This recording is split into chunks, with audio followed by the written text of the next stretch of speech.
Well, thank you very much. This has been an honor. It was a fairly long trip, but worth it.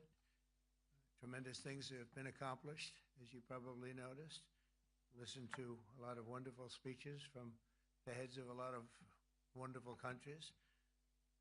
But I want to thank you for joining us at the conclusion of a highly productive NATO summit in the Netherlands. I want to thank them for the royal treatment they've given us. Couldn't have been nicer.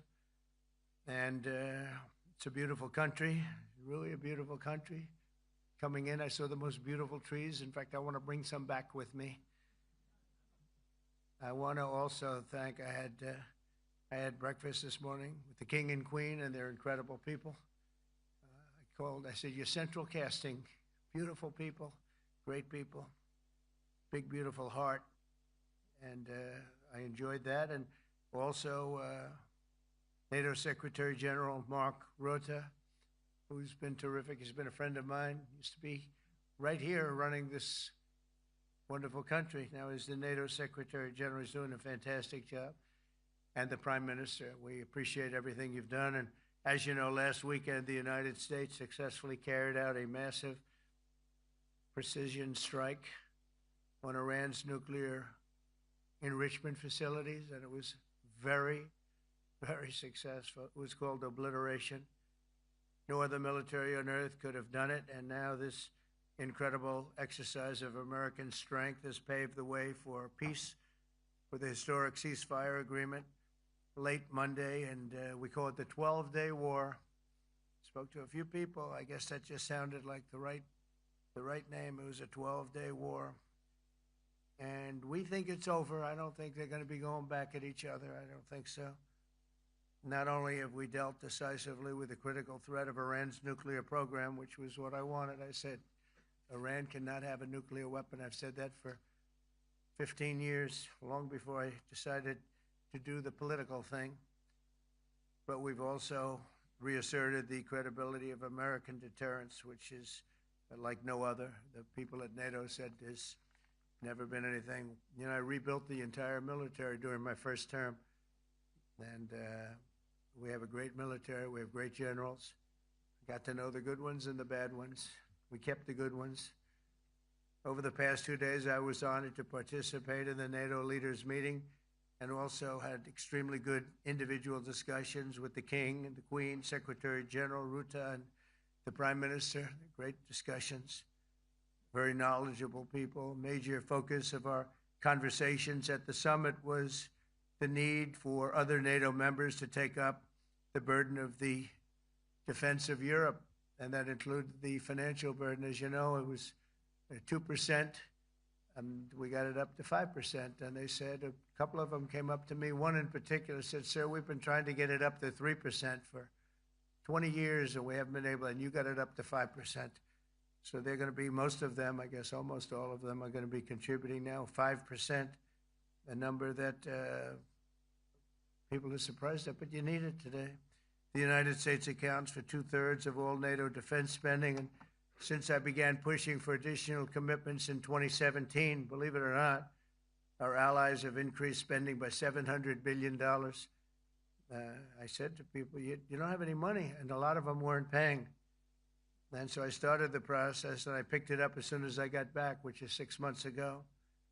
And following my election last November, almost all have accelerated plans to reach the 2%, 3%, 4%, and then ultimately, very quickly, 5%. And all of this is going to be done very quickly, almost immediately. You probably know this as well as I do. I'm sure they've been talking about it. It's really been a big focus. In a very historic milestone this week, the NATO allies committed to dramatically increase their defense spending to that 5% of GDP, something that no one really thought possible. And they said, you did it, sir, you did it. Well, I don't know if I did it, but I think I did. This will be known as the Hague Defense Commitment, which is pretty good, pretty appropriate. When the allies reach this number, it will add more than $1 trillion a year. Think of that, $1 trillion per year to our common defense. And this is a monument really to victory, but it's a monumental win for the United States because we were carrying much more than our fair share. It was quite unfair, actually. But this is a big win for Europe and for actually Western civilization. For years, past administrations failed to get most allies to contribute even the 2%. I remember when I came here, we had 4 countries that were up to 2%, and I remember Poland was there. A couple of them were there, and but most of them were. We had 28 at the time. As you know, it's increased a little bit, and they've agreed now to more than double their budgets in all cases. And Europe stepping up to take more responsibility for its security will help prevent future disasters like the horrible situation with Russia and Ukraine, and hopefully we're going to get that solved. Last week they lost 7,000 soldiers, mostly soldiers, but they're also getting hit in Kiev. They're getting hit in some of the towns also. And that means life. Life is disappearing also in the cities and towns. Should have never happened, would have never happened if I was president. I've said it 1,000 times, and it never did happen. It's never even thought about. But it's vital that this additional money be spent on very serious military hardware, not bureaucracy, and hopefully that hardware is going to be made in America because we have the best hardware in the world. You saw that where 14 missiles were shot at us the other day. And they were very nice. They gave us warning. They said, we're going to shoot them. Is 1 o'clock okay? They said, it's fine. And everybody was emptied off the base, so they couldn't get hurt except for the gunners. They call them the gunners. And out of 14 high-end missiles that were shot at the base in Qatar, all 14, as you know, were shot down by our equipment. Amazing stuff. Amazing that they can do. It's like shooting a bullet with a bullet. It's the same thing if you think about it. 14 out of 14, and they weren't even that surprised. I said, do you do that well often? They say, we pretty much do, sir. The Ukraine crisis has also highlighted the urgency of rebuilding our defense industrial base, both in the United States and among the allied nations. We cannot afford to be dependent on foreign adversaries for critical minerals. And as you know, we made a deal with Ukraine to take a vast amount of the land they have for minerals. We need it. And once again, I want to thank all of the people in the Netherlands, incredible people. It's a great place. And all of the NATO allies for the tremendous summit that we just had. A letter just came in, and a statement came in from the Atomic Energy Commission of Israel. And I just wondered, this is an official letter, and they're very serious people, as you know. The devastating U.S. strike on Fordo destroyed the site's critical infrastructure and rendered the enrichment facility totally inoperable. It was devastated. We assess that the American strikes on Iran's nuclear facilities has set back Iran's ability to develop nuclear weapons for many years to come. This achievement can continue indefinitely if Iran does not get access to nuclear material, which it won't. It's so sad that that whole thing had to go. But I just want to thank our pilots. You know, they were maligned and treated very bad, demeaned by fake news CNN, which is back there, believe it or not, wasting time, nobody's watching them, so they're just wasting a lot of time, wasting my time. And the New York Times, they put out a story that, well, maybe they were hit, but it wasn't bad. Well, it was so bad that they ended the war. It ended the war. Somebody said in a certain way, you know, that it was so devastating, actually. If you look at Hiroshima, if you look at Nagasaki, you know, that ended a war too. This ended a war in a different way, but it was so devastating. Also, they have, out of Dubai, just came that Iran's foreign ministry spokesman, this is Iran's foreign ministry, says its nuclear installations were very badly damaged by the American strike. So what bothered me about these reports with fake reports put out by the New York Times, failing, I call it the failing New York Times because it's doing terribly. Without me, it would be doing no business at all. But, and by fake news, CNN and MSDNC, all of these terrible people, you know, they have no credibility. You know, when I started, they were at 94% credibility, the media. Now it's at 16%. And I'm very proud of it because I've exposed it for what it is. But when I saw them starting to question the caliber of the attack, was it bad? Well, it was really bad. It was devastating. They were obliterated. In fact, you can't get into the tunnels. They just put that over. That just came out. They can't. There's nothing. There's no way you can even get down. The whole thing is collapsed in a disaster. And I think all of the nuclear stuff is down there because it's very hard to remove. And we did it very quickly. When they heard we were coming, it was, you know, you can't move it. Very hard, very dangerous, actually, to move to. And they also knew we were coming, so I don't think too many people want to be down there knowing we're coming with the bunker busters, as we call them. We're the only ones that have them. We have the best equipment, best nuclear equipment, and we have the best equipment in the world. And by the way, we can't forget our submarine, which was out there, submarines actually, but submarine was out there. We shot 30 rockets into an area, every single one of them. I think it was almost 400 miles away, I think, Pete, right? 400 and long. It was in the ocean, long ways away. And we shot a total of 30. Every single one of them hit within 9 inches from where it was supposed to be. It took out a lot because we didn't do just 4, though. We did 2 others in addition, which hadn't been completely destroyed. So we hit them with a submarine from hundreds of miles away. Amazing, just amazing equipment. Greatest submarines in the world. Nobody's even close. They're 20 years behind us when it comes to submarine technology. So that's one, and the other was from the Atomic Energy Commission, and they have about 3 or 4 of them now coming in from Atomic Energy Commissions from various places. But the one that we have that just came out, we released it a little while ago, was from the Israeli Atomic Energy Commission, but numerous of them are getting to see the site, and the site has been demolished. And again, we had these brave patriots, these incredible flyers, these people that can fly a plane better than anybody can fly a plane, going into very hostile territory, flying into the territory that has got more missiles and things pointed at it, but it was very stealth. They didn't get to see it. It was dark. That's the amazing thing about the shots. They hit the shots perfectly, and yet it was dead dark. There was no moon. There was no light. It was virtually moonless. It was very dark, and the shots were hit perfectly. But when they get demeaned, and they were very upset about it because they knew how strong it would be. Back in Missouri, the pilots flew about 36 hours, 2 ways, far distance, and in those incredible B-2s. And we then had the F-22s, and we had the F-35s, and we had other planes, and we had, I think, a total of 52 tankers. That means the big tankers, because the refueling was a lot for all of the different planes that we sent.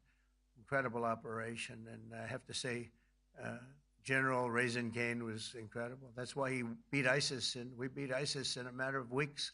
I was told it would take 4 to 5 years. We did it in a few weeks, and he was great. That's why he's the head of the Joint Chiefs of Staff right now, because I had a very good experience with him. He knocked out ISIS in a period of literally a few weeks. Amazing. And it was supposed to take a few years, 5 years to be exact. So we had a great victory there, and we then came here, and I think we had a great victory here. But this is an ongoing project. This is the safety of Europe, the safety of the world.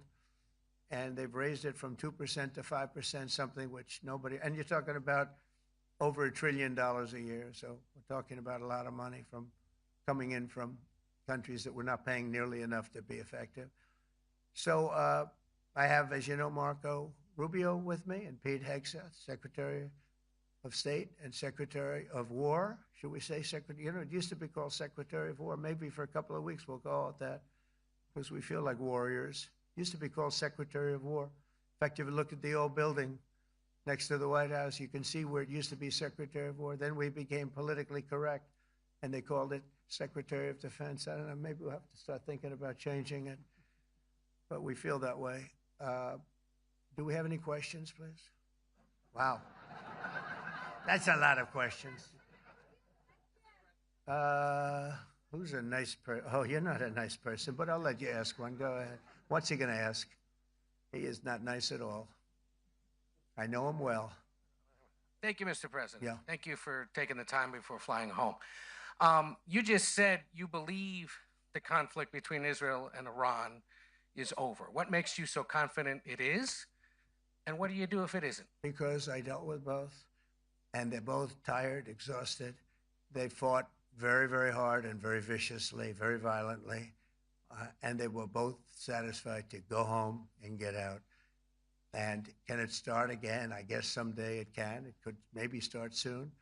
I think a big telltale sign was when, as you know, Iran somewhat, by not much, violated the ceasefire. And Israel had the planes going out that morning, and there were a lot of them, 52 of them. And I said, you got to get them back. And they brought them back. They didn't do anything. They brought them back. It was very good. I thought it was amazing, actually. They have fought a hell of a war. They fought very hard. I think the war ended, actually, when we hit the various nuclear sites with the planes. And I just hope you people can give these pilots, these are the best pilots in the world. They're the best shots in the world. They call them shots. That's what they are. And wait a minute. And I just hope you can give them the respect they deserve, because they came home to fake news. And like, oh, gee, there was hardly any damage. The things are decimated.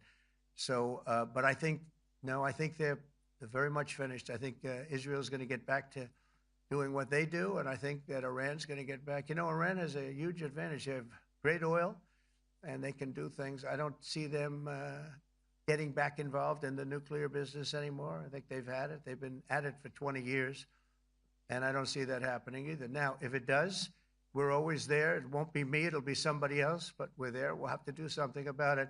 Yes, please, go ahead. Go ahead. Oh, fake news, CNN? Here, I'll hold it. Oh, yeah, here we go. Wait till you hear this question. Thank you, sir. You should really say how great our soldiers and our warriors are. I think everyone appreciates our soldiers and our warriors. I do have two questions for you, Mr. President. You just cited Israeli intelligence on these attacks. Earlier, you said U.S. intelligence was inconclusive. Are you relying on Israeli intelligence for your assessment of the impact of the strikes? No, this is also, Iran made the statement, and it's also, if you read the document that was given, that Pete can talk about if you'd like, the document said it could be very severe damage, but they didn't take that. They said it could be limited or it could be very severe. They really didn't know, other than to say it could be limited or it could be very, very severe. And you didn't choose to put that because it was very early after. Since then, we've collected additional intelligence. We've also spoken to people who have seen the site, and the site is obliterated. And we think everything nuclear is down there. They didn't take it out. Okay, question? Please, go ahead. Go ahead. Yeah, blue dress. Thank you so much, Mr. President. Yesterday, you said China can now continue to purchase oil from Iran. Yeah. Are you giving up on your maximum pressure campaign? Because there are sanctions right now. With who? On Iran. No, look, they just had a war. The war was fought. They fought it bravely.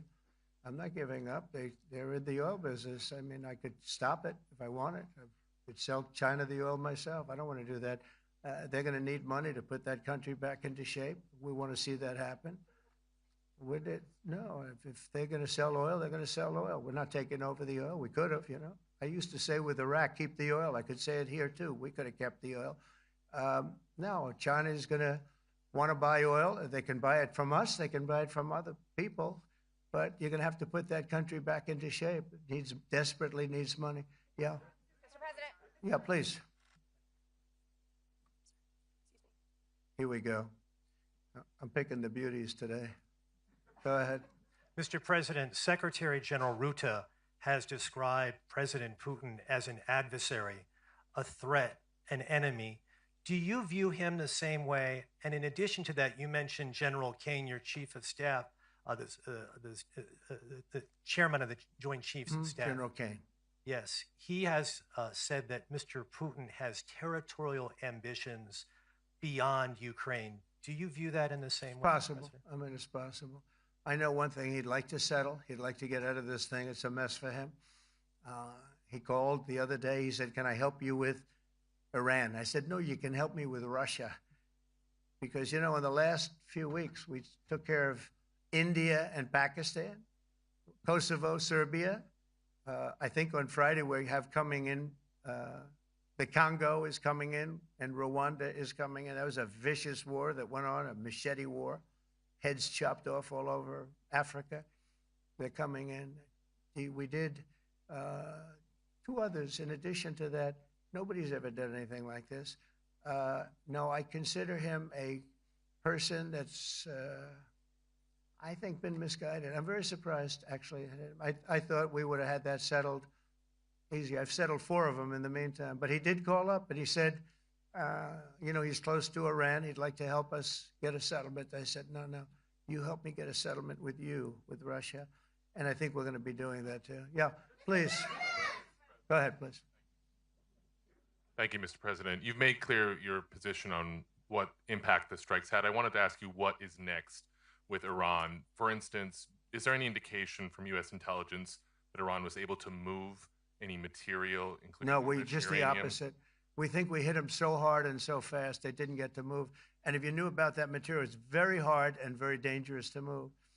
It's called in many people they call it dust, but it's very, very heavy. It's very, very hard to move. And they were way down. They're 30 stories down.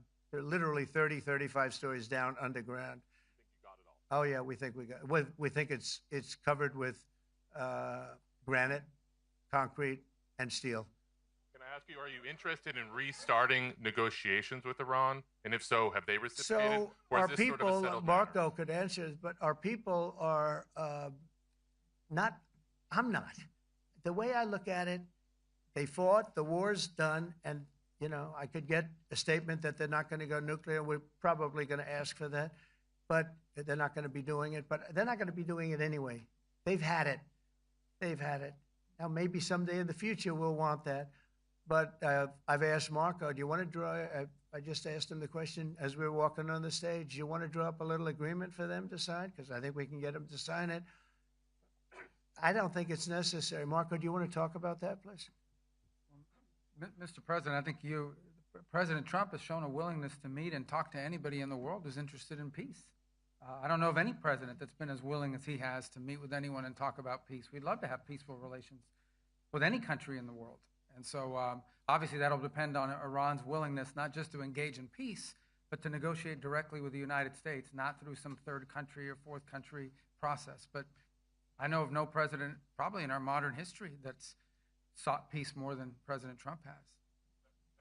Sounds like the door is open, but you're in no rush. Is that right? It sounds like the door is open, but I'll tell you what. Look, we're going to talk to them next week with Iran. We may sign an agreement. I don't know. To me, I don't think it's that necessary. I mean, they had a war. They fought. Now they're going back to their world. I don't care if I have an agreement or not. The only thing we'd be asking for is what we were asking for before about we want no nuclear, but we destroyed the nuclear. In other words, that's destroyed. I said, Iran will not have nuclear. Well, we blew it up. It's blown up to kingdom come. And so I don't feel very strongly about it. If we got a document, wouldn't be bad. We're going to meet with them, actually. We're going to meet with them. Yeah, go ahead, please. Mr. President, Netherlands TV, thank you for visiting our country. Good. As I understood, I, of course, I'd like to know how you slept last night at the House of the King. Oh, I slept beautifully. But probably a more serious question. I think you just had a meeting with President Zelensky. Did you discuss any ceasefire in this Russo-Ukrainian war? No. I wanted to know how he's doing. He was very nice, actually. We had little rough times sometimes. He was couldn't have been nicer.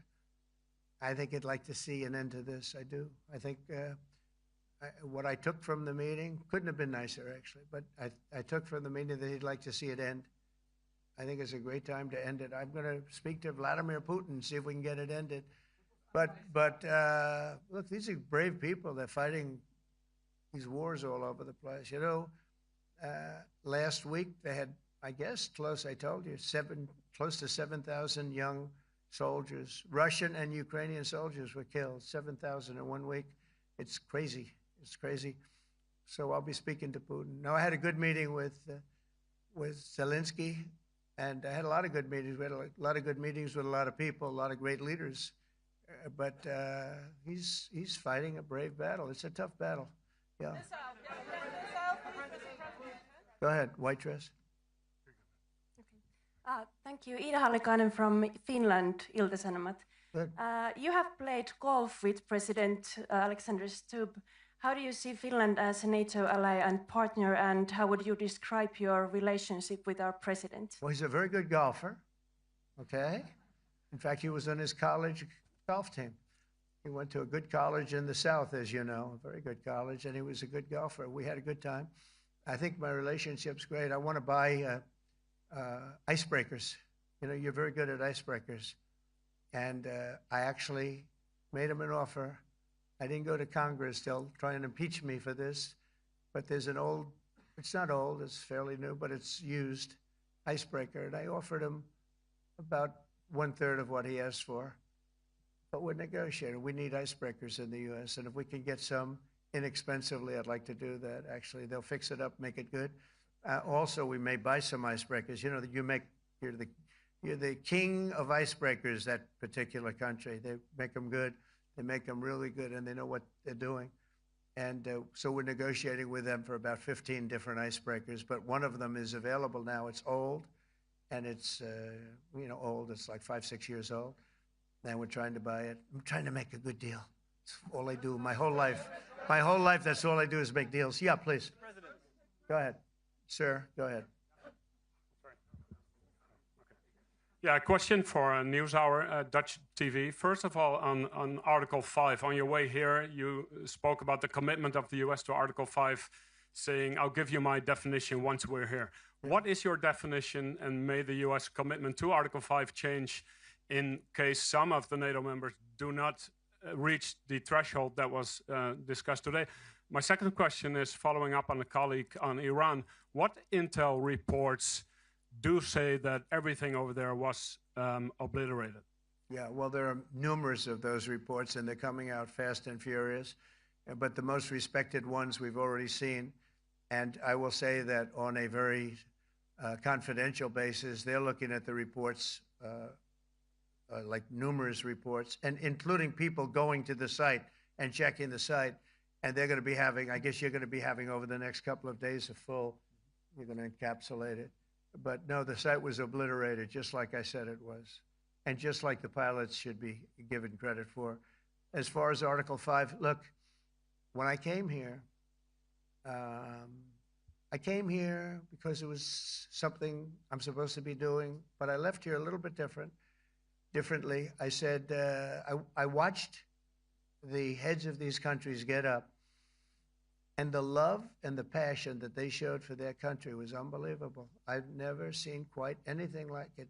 They want to protect their country, and they need the United States. And without the United States, it's not going to be the same. And you can ask Mark, or you can ask any of the people that were there. It was really moving to see it.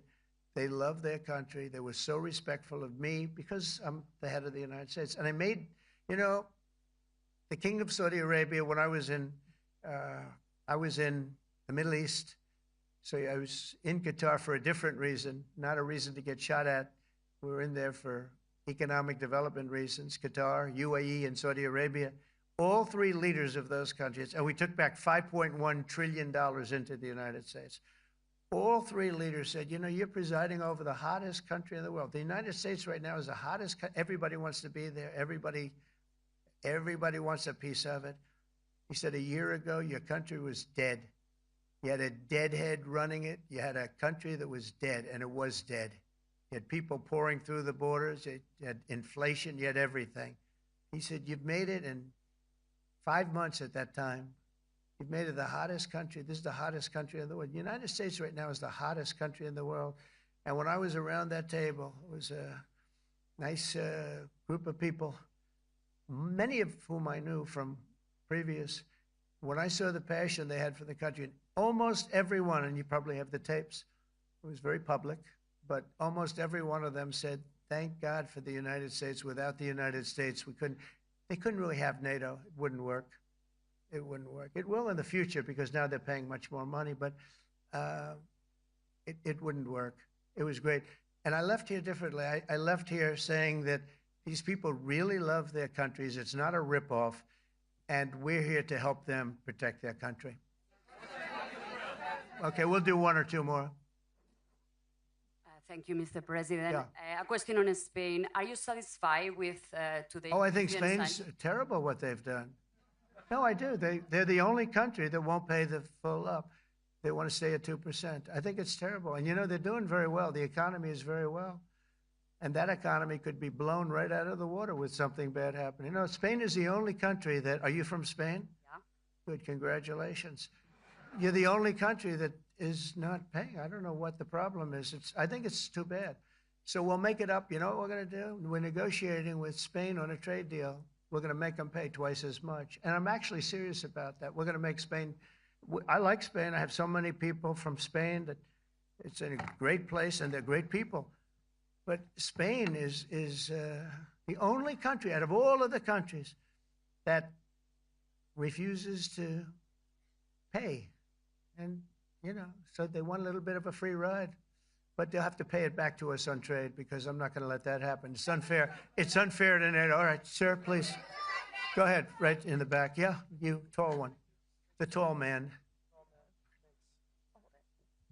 Mr. President, Johannes Petra from Austrian National Television. How are you? You once said that you would end the Ukraine war in 24 hours. You later said you said that sarcastically. Well, of course it was sarcastic. But you've now been in office for 5 months and 5 days.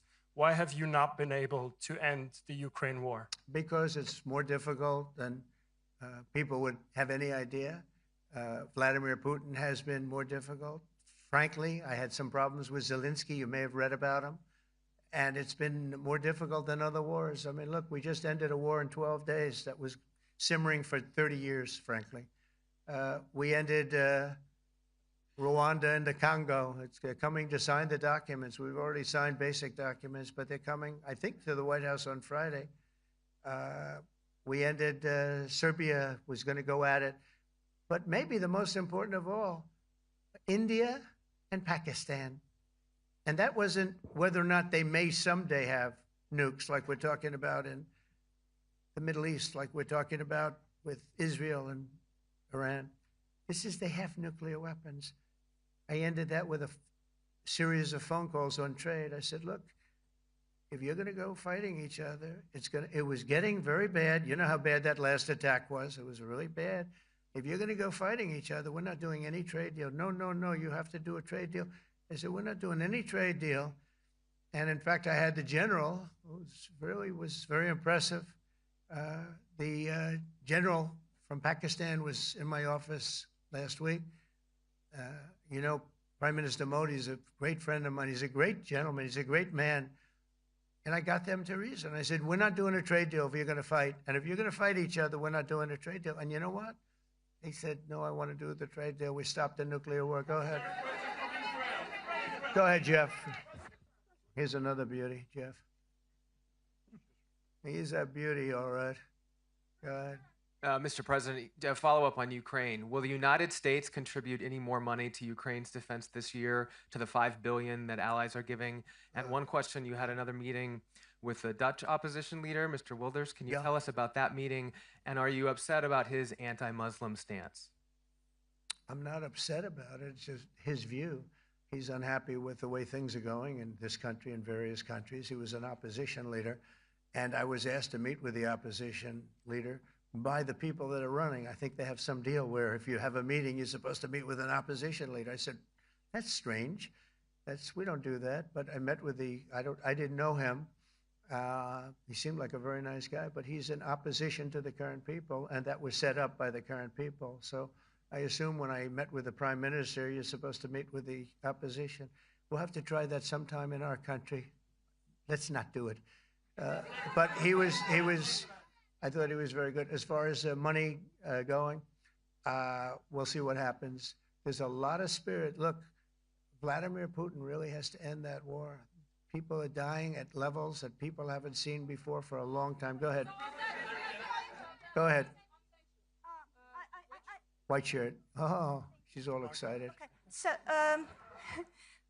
BBC News Ukrainian. I would Where like are you to from? ask you, I'm from Ukraine. Oh. So my question to you is whether or not the US is ready to sell anti-air missile systems Patriot to Ukraine. We know that Russia has been pounding Ukraine really heavily right now. Are you living yourself now in Ukraine? My husband is there. Wow. And I can see you very, it's amazing. And me with the kids, I'm in Warsaw actually, because he wanted me to be Is your husband a soldier? No?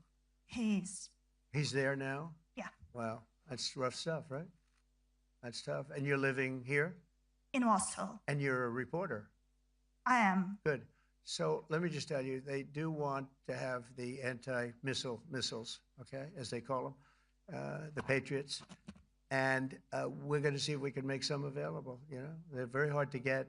We need them too. We were supplying them to Israel, and they're very effective, 100% effective. Hard to believe how effective. And they do want that more than any other thing, as you probably know. That's a very good question, and I wish you a lot of luck. I mean, I can see it's very upsetting to you. So say hello to your husband, okay? Thank you. Go ahead. Thank you. Thank you, Mr. President. You were criticizing... Where are you from? Bloomberg News. Oh, Bloomberg. That's wonderful. You were criticizing the Federal Reserve Chair before coming to this summit. Yeah, I think he's terrible. I was wondering if you've begun interviewing different candidates for the Fed pick. Yeah, I know within 3 or 4 people who I'm going to pick. I mean, he goes out pretty soon, fortunately, because I think he's terrible. We have no inflation. We have a tremendous economy. Hundreds of billions of dollars of tariff money is pouring in. Factories are being built because they don't want to pay the tariffs, so they're building them all over the country.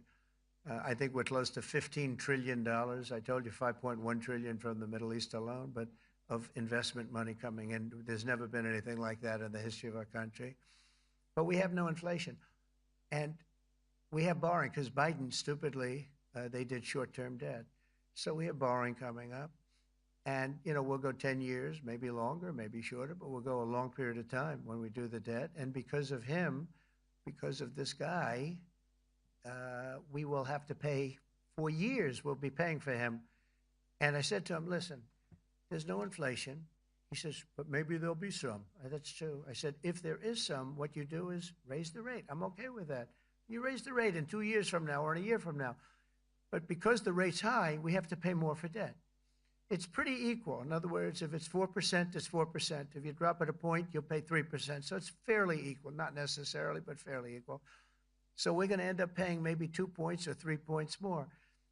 3 points would be about $900 billion a year because of this very average mentally person. He's an average mentally person. I'd say low in terms of what he does, low IQ for what he does, okay? Wait, so instead of paying $900 billion, we don't want to pay 900 just because he doesn't want to lower the rate. I said, if there's inflation in 2 years or 3 years or 1 year from now, you raise the rate and you take care of the inflation, among other things.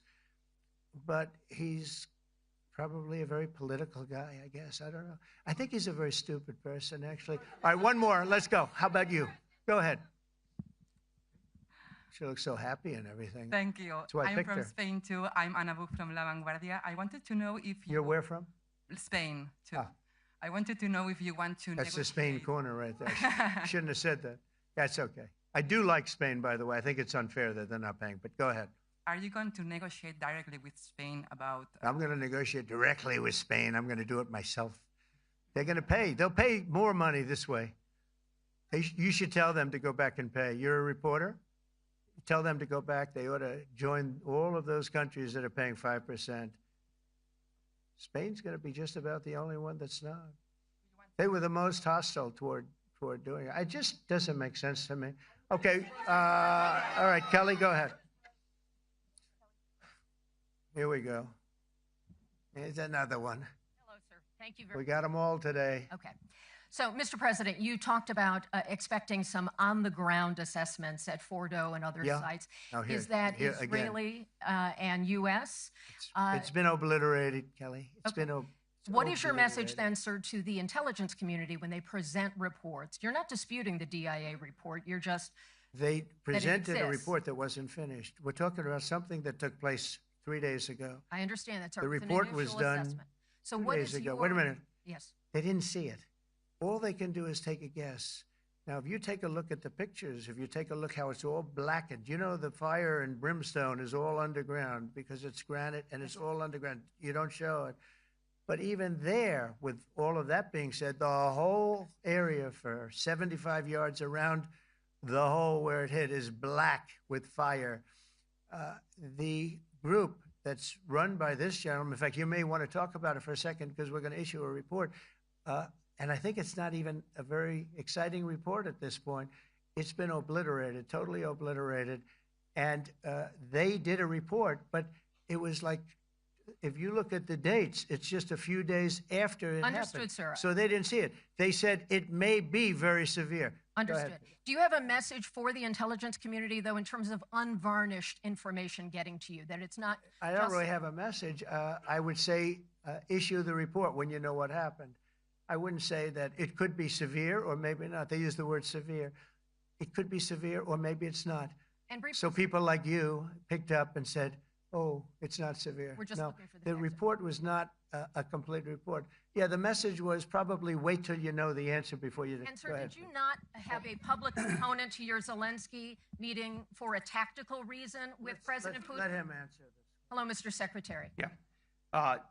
There's a reason the president calls out fake news for what it is. These pilots, these refuelers, these fighters, these air defenders, the skill and the courage it took to go into enemy territory flying 36 hours on behalf of the American people and the world to take out a nuclear program is beyond what anyone in this audience can fathom. And then the instinct of CNN, the instinct of the New York Times is to try to find a way to spin it for their own political reasons to try to hurt President Trump or our country. They don't care what the troops think. They don't care what the world thinks. They want to spin it to try to make him look bad based on a leak. Of course, we've all seen plenty of leakers. And what do leakers do? They have agendas. And what do? Do they share the whole information or just the part that they want to introduce? And when they introduce that preliminary report that's deemed to be a low assessment, you know what a low assessment means? Low confidence in the data in that report. And why is there low confidence? Because all of the evidence of what was just bombed by 12 30,000-pound bombs is buried under a mountain, devastated and obliterated. So if you want to make an assessment of what happened at Fordo, you better get a big shovel and go really deep because Iran's nuclear program is obliterated. And somebody somewhere is trying to leak something to say, oh, with low confidence, we think maybe it's moderate. Those that dropped the bombs precisely in the right place know exactly what happened when that exploded. And you know who else knows? Iran. That's why they came to the table right away, because their nuclear capabilities have been set back beyond what they thought were possible because of the courage of a commander-in-chief who led our troops, despite what the fake news wants to say. But you're not disputing the report said what it said, even though it was initial. The report said what it said, and it was fine. It was severe, they think, but they had no idea. They shouldn't have issued a report until they did. But we've gotten the information. I think Pete said it better than you can say it. And, you know, you should be proud, you, especially you, should be proud of those pilots, and you shouldn't be trying to demean them. No, there's a Those difference, sir, pilots between flew asking at about an great assessment risk, a and big the chance skill that they'd of never the come US back home and see their one husbands is or their questioning wives. the skill Let of me the just US tell you, you and NBC, fake news, which is one of the worst, and CNN, New York Times, are all bad. They're sick. There's something wrong with them. But you know what? You should be praising those people instead of trying to find some.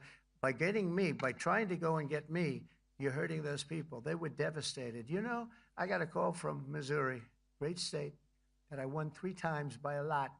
And I got a call that the pilots and the people on the plane were devastated because they were trying to minimize the attack. And they all said it was hit. But we don't think it was really maybe hit that badly. And they were devastated. They put their lives on the line, and then they have, and I'm not referring to you, but real scum come out and write reports that are as negative as they could possibly be. It should be the opposite. You should make them heroes and heroines. You should make them really people that they were so devastated when they heard this news. And you know what they said? One of them, I spoke to one of them, said, "Sir, we hit the site. It was perfect. It was dead on." Because they don't understand fake news, because they have a normal life, except they have to fly very big, very fast planes. But it's a shame. You should be making them heroes. All right, in the back. Go ahead, back, white, yeah. White jacket, yeah. Go ahead, give him a mic. Hello. Deborah Haynes from Sky News. Good. Mark Rutte, the NATO chief, who is your friend, he called you daddy earlier.